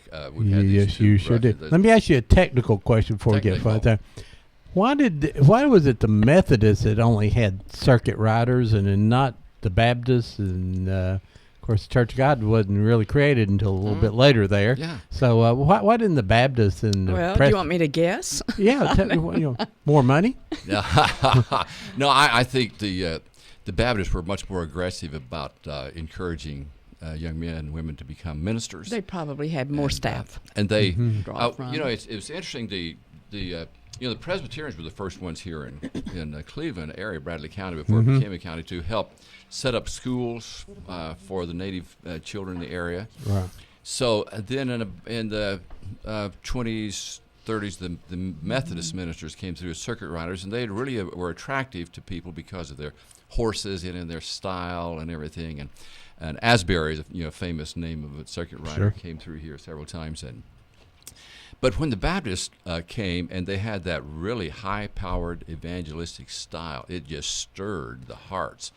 And they quickly became the largest group in the area, and produced not only enough ministers for the area, but to send them out to other places as well. Well, the Methodists a lot of times came in before anybody else. Yeah. There was no building, so they just had Yeah. the circuits. Now, we're talking 1800s. Go ahead, caller. How you doing, Ron? I'm doing great. Good. Yeah, how you doing, Brett? Good. So what's going on? We won the game last night. And who's we? We beat the Colorado Rockies. Oh, the Braves. Yeah. The Braves. Yeah. Yeah. Good job. So We have two day games. One today and one tomorrow. okay, good. You know what time? One today, Ron. It starts at 4, Okay. and one tomorrow starts at 5:10. It's in the afternoon. All right. So that's on TBS. That's the Atlanta Braves, and Brett's one of their big followers here. Yes. I was gonna tell you, somebody's celebrating a birthday on Friday. Who? You know the one you're talking to? You? Yes. Oh, how old will you be? 24. 24 years old. Wow. I'm celebrating on Friday. On Friday. You know, I've known you ever since you was a little boy. It's hard for me to believe you're 24 years old. I'm 23 right now. Oh, right now. You're going to be 25? No, 24. 24, okay. Yeah, I'm 23. Ron's confused, right Brett. All right. Thanks, Brett, and happy birthday, dear.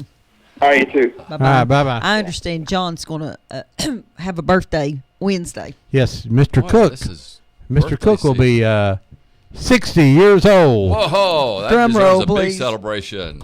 A happy He does- birthday to you, a happy birthday to you. May you find peace and cheer every day. That was my home church. Happy birthday. John doesn't look a day over 73, though, Yeah, I that's have to good. admit, and but he'll be 60. And, of course, he'll quickly point out that he is 3 months or 2.5 months younger than me. So, Well. hold on a second. We got another caller. Go ahead, caller. Good morning, Ron. Hey, Good morning, Red. Miss Red. What's going on, sister? I wanted to ask y'all about these, street preachers. Uh-huh. Okay. Are they real preachers? Or do they just get out there and preach?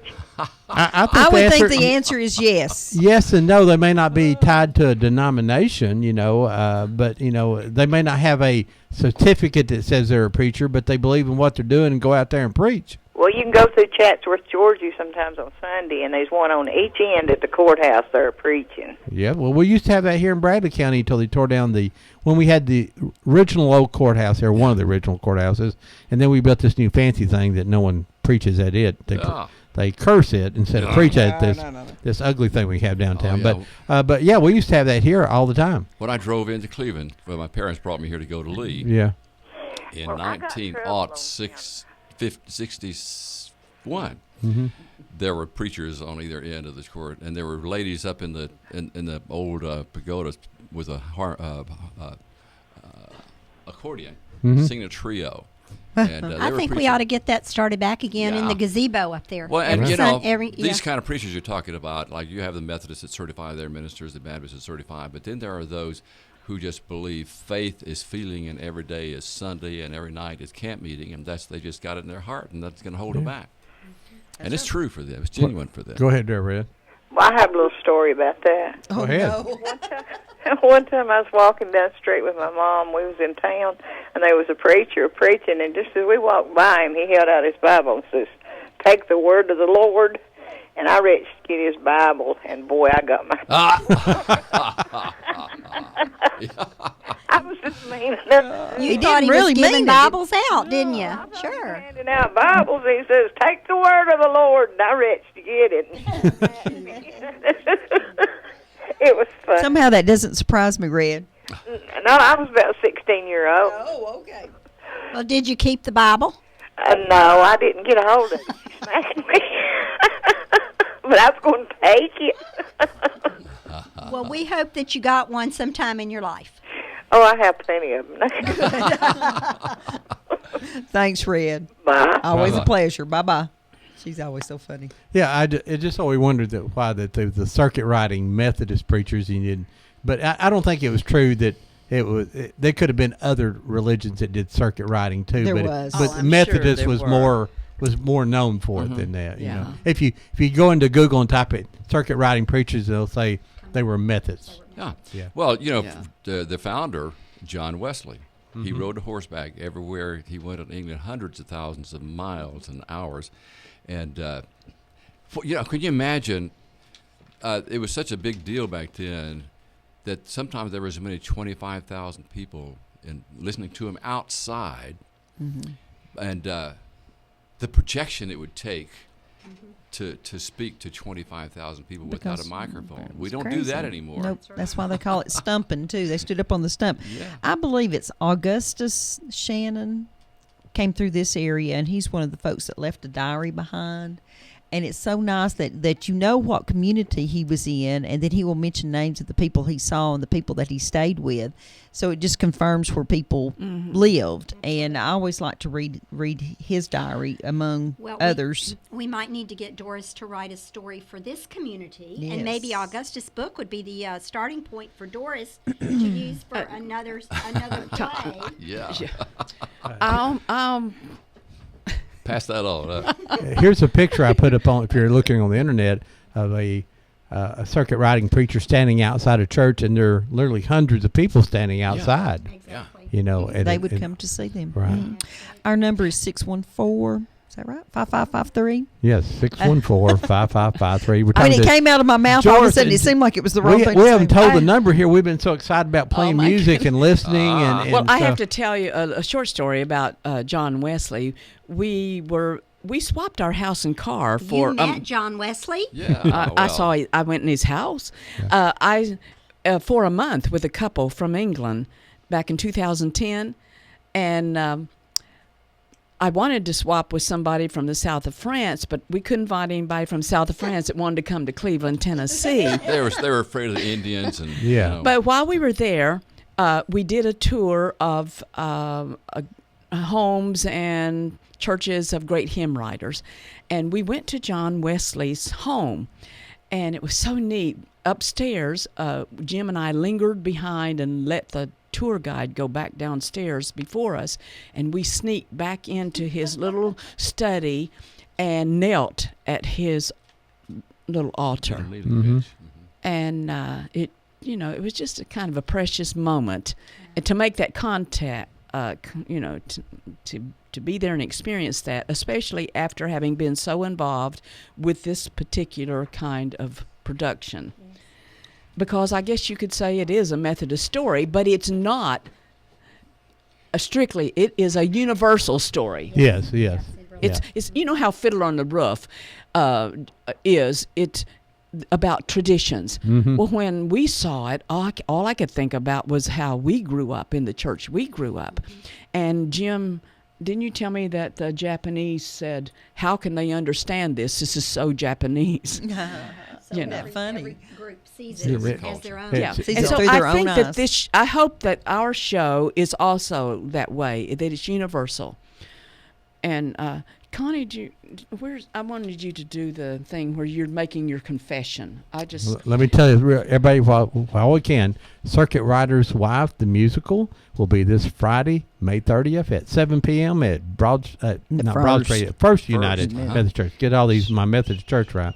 And then on Saturday at 2 o'clock. So Friday, May 30th at 7 p.m. Saturday it is a $10 donation, and there's no advance tickets to show up, and we hope there's a problem of running out of seats. Yes, that would be a unique problem for Cleveland. Yeah. So, but this is so interesting. Yeah. It's got music in it, and original music, and Doris Burns has took the playwright from the book, The Circuit Rider's Wife by Connie Harris, right?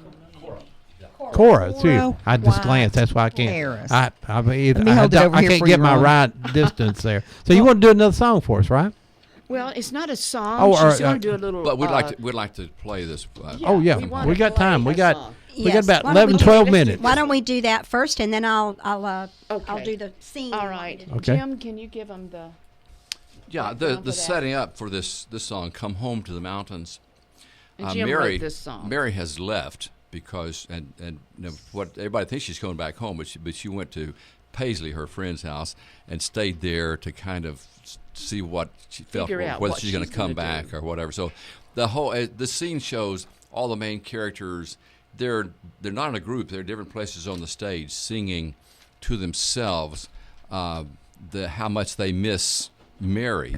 And it's very poignant, and it's pretty. It starts off in a minor, and then it goes to Mary. And when the refrain says, "The mountains are calling your name," and I was inspired to have one of the girls to yodel, because that's kind of the voice of the mountain, and there's a little dialogue in it too, which I think. So did she know how to yodel, or did she have to be instructed? She didn't. Melanie Willits was the first one, and I thought, everybody knows how to yodel. I came from Texas. Everybody knows how to yodel, but she didn't know how to yodel. So I didn't know. I scared her to death. And so she went to the internet and looked up, on YouTube, and found some lessons on yodeling, and came back yodeling. And YouTube is something else. My dad. On this particular recording, Melanie Willits is doing the yodeling. She played Glory White. Melanie Willits played Glory White. Glory White for several years. In the first several years that we did it. So this is Melody will be the one who's my dad told me he was a musician and done it for a living, and he told me that when you yodel, you had to know the words. I said, there's no word to yodel. You have to know those phrasings to be able to do that. So I still don't know them. How can you sing Lovesick Blues, Hank Williams, with that lonesome, everybody knows on that. Go ahead, caller. Hang on. What group is that? What group is this? This is the group that... They're doing a play here in town. Do what now? They're doing a play here in town, and they're going to play next Friday at 7 o'clock at First United Methodist Church. Okay. What's the name of the group? It's not a group. It's a play. Oh, a play. Yes. It's the Circuit Rider's Wife. The musical. That thing's so beautiful, though. Well, we're glad you're enjoying it. We're getting ready to do another one. We're going to play one of their songs off their CD here. Okay. I just wonder if they know any of the McCammys, or I know some of the McCammys, and do they know a lot of gospel groups here in Clare? Oh, yeah. They know a lot of the musicians here in town, yeah. Yes. Okay. All right, he said, we're going to play the song. Thank you, dear. Bye-bye. That's this one more is called Come Home. Oh. Go ahead there. Said you have one more question? Okay, yeah. The Cowboy Church and Wally Varnell, Amber Bramlett. From Amber Bramlett, he's an actual recording artist. Sure enough, I played over at Cowboy Church quite a bit. And I need to get back. I hadn't been back after my son died, but I need to go back. But anyway... it's a great program there. I've got to visit there recently, so... Oh, sure enough, and Rivet is his name, and he's pretty good. And then week before last, they had a fantastic group over there. But you know what, Ron? Let me say this one thing, then I'll quit bothering you. Okay. They put a machine up there, and then they sang with the machine. To me, I just got to make this comment. I don't mean it against nobody. But to me, that is not as professional as having the musicians there playing instead of a machine playing the music part of the CD and you adding the voices. Well, let me tell you, if you'll come and see the Circuit Rider Life, the musical, which is going to be Friday night at 7 o'clock at First United Methodist Church, or Saturday at 2 o'clock, there will be live musicians. We've got a banjo, a guitar, a fiddle, a bass, and a harmonica. So you come and listen to the live music. It's not a CD. What we're playing right now is going to be a CD. It's called Come Home to the Mountains. I wish you could hear Sid. I wish you could hear me play. Maybe you will. All right. Well, thank you, Sid. Go and play my CD on Wednesday night. Okay. Okay. All right. Bye-bye. Sorry to bother you. No problem. Here we go. I said we'll go. Oh, how did I come to be here? You're here when they're born and you're here when they're wed. When there's a pandemic severe, and then you're expected to bury the dead. You know, they said 16, and I played 6. So, hold on a second. You talk for a second while I change. It's got a 1 in front of it. That sounded really nice, though. Wait a minute. That's at the beginning of the play, and that's after she's gone to the community and she realizes what she's done. Where she's, you know, okay, what's happening. What am and I she doing says, here? "How did I come to be here?" All right, here we go. Let's we try got a call 16. here. Go ahead, caller. Go ahead, caller. Yes, I was calling to find out about the play. Could you tell me where the church is located at? Okay, Jim, where is the church, First Methodist Church, located? It is on North Ocoee, about 3,500 block, and it's on the left side of the pre-church with a tall steeple. It's right across from the Grissom? VFW. VFW, okay. Yeah. Right before you get to the Seventh-day Adventist Church. Okay, so it's on Ocoee Street. On the left. Across the street from the VFW. If you're going from downtown out, it'll be on your left. It's a big church. First Methodist Church, Friday night, 7 o'clock. Oh, okay. Thank you. Saturday at 2 o'clock. Thank you. You need to call to reserve that. No, just show up at the door with your donation of $10 and they'll let you in. And bring all your neighbors. Mm-hmm. Plenty of room. Okay, thank you. Thank you so Bye-bye. much. All right, let's play this song. 16 this time. Here we go. Come home to the mountains.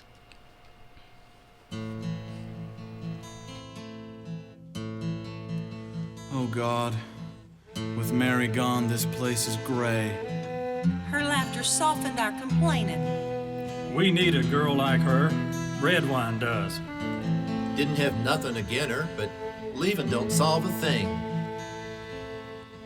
Mary, you helped me believe in myself. You figured out that our love was true. You never learned to hand beans by yourself. And Mary, I've no life without you. Come home, Mary, come home to the mountains. Bereft of you, Mary, life isn't the same. Come home, Mary, come home to the mountains. The mountains are calling your name. She's the only one who honors my cathedral in the wild. God forgive me, forgive us, if we drove her away. She picked a fine time to leave. Mary, you don't give up without a fight. Only a hot fire can make things new. Leaving don't ever make anything right. And Mary, I'm so lost without you. Come home, Mary, come home to the mountains. Bereft of you, Mary, life isn't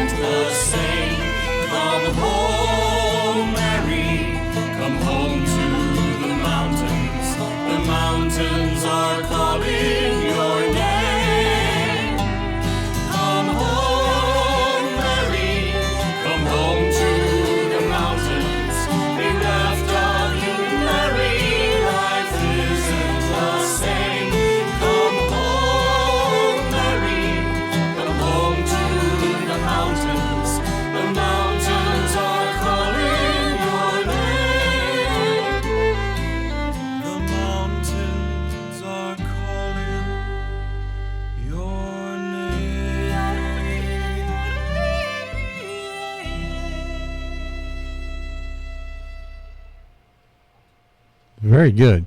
Pretty. Jim, I want to say this is really great music. Oh, thank you so much. I enjoy original music, and when you can tell a story like this, and it's like doing a concept album if you were a rock star, right?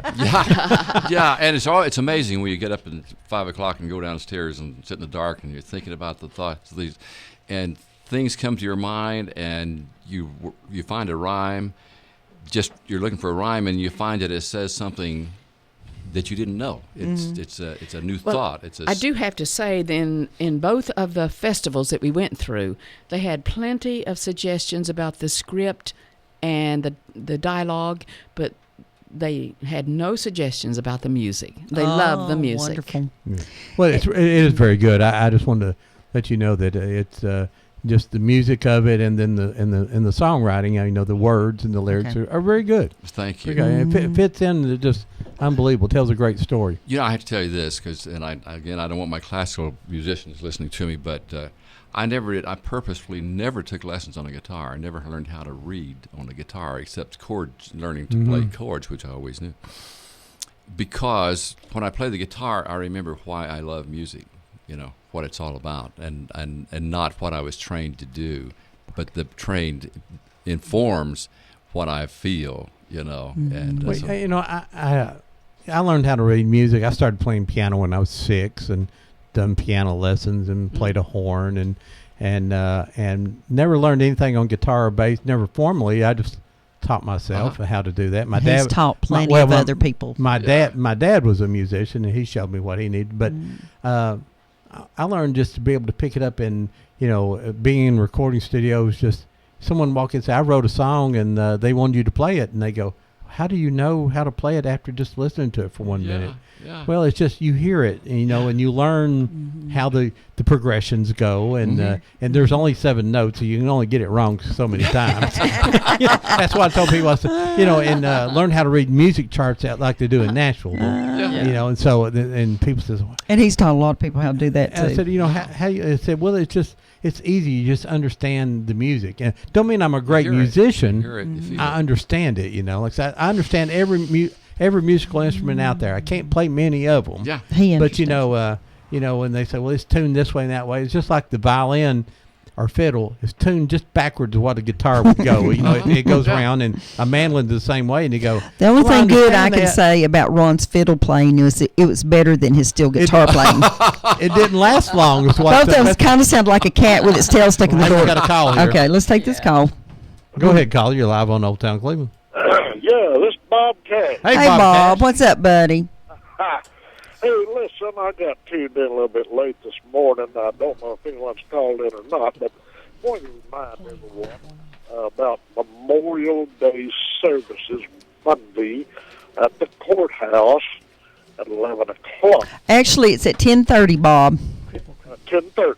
The newspaper said 10:30. Mm-hmm. And, of course, the mayor, Tom Rowland, a fine gentleman, will be there and talking, and Steve Stewart, and there'll be a speech, and then the firing, the 21 judge salute and taps. It'll last about an hour, I imagine, but I just wanted to remind everyone of that.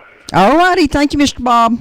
Hey, Bob, I'm gonna play your salute there if I can find it here in my CD. He's digging through CDs when we go off the air. Thanks, Bob. I wanted to remind everybody that for those folks that are needing to order some fish for their ponds and lakes, that the fish truck will be at the co-op on June the 6th at 11 o'clock. And if you need to order some fish, it's 478-2405. And we have a lot of people asking about our DVDs, and since we have shown the documentary, I have put out a book that the only place you can get it is from me. We'll be here for about 15 or 20 minutes if you want to drop by here and pick one of those up. And The Circuit Rider's Wife, the musical, which is what we've been talking about for 2 hours, and we have enjoyed this show so much, will be Friday, May the 30th at 7 p.m. and Saturday, May 31st. I cannot believe another month is already over, almost half the year. That'll be at 2 p.m., and that'll be a good time to bring your grandchildren and your grandmas out. they'll come out in the midday to see something. It's just a $10 donation for adults and seniors and $5 for children. And I have seen this production 3 years ago, and it is fabulous. And it's at the First United Methodist Church on Ocoee Street across from the VFW. And these guys, Ron, are going to take us out with a song. Okay, we've got a caller. Yes. Oh, I'm sorry, caller. Go ahead. Go ahead, caller. Hey, good morning. It's Lisa Poe. Hey, Lisa Poe Jones. What's up, sister? It's a great musical. We were listening in the car, and all of a sudden my daughter goes, "Hey, I recognize those voices." And I'm like, "Good, you've paid attention at church." But everybody needs to put that on their list of things to do this week, in addition to, like Bob said, coming out to the Memorial Day service. But I wanted to let people know there is also a brief Memorial Day service at the courthouse at 1 o'clock today in the midst of the car show. Okay, sounds good. Thank you, Lisa. Thanks, Lisa. Okay. Thank you, girl. Bye-bye. We're going to go out with a song. We've got... Just going to Cripple Creek. Oh, okay. Just instrumental. I never know what's going on. Here we go. What is that? Yeah, take off. It's They're going to play with it. No, Got- we're not playing with that. That's something else. Okay. Are we taking out? You go ahead, yeah. Thanks for having us, guys. Thank you. Come out to see us.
Hey, folks, we'll see you next week here on Old Town Cleveland.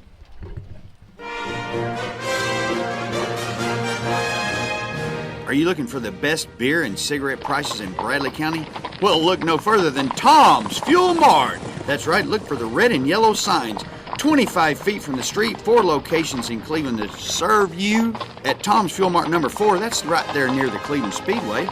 You get the best homemade biscuits, sandwiches, and that includes the best fried bologna sandwiches in town. Just ask the Matador. That's right, Tom's Fuel and Mart, where you can find 100% gasoline. That means no ethanol, folks, for your lawnmowers and small engines. Do it. With locations on South Lee Highway, Wildwood, and North Ocoee, Tom's Fuel Mart, with the red and yellow sign 25 feet from the street, is ready to serve you. Yeehaw! And check out Tom's new Orbit Express I-75 Paul Huff Parkway.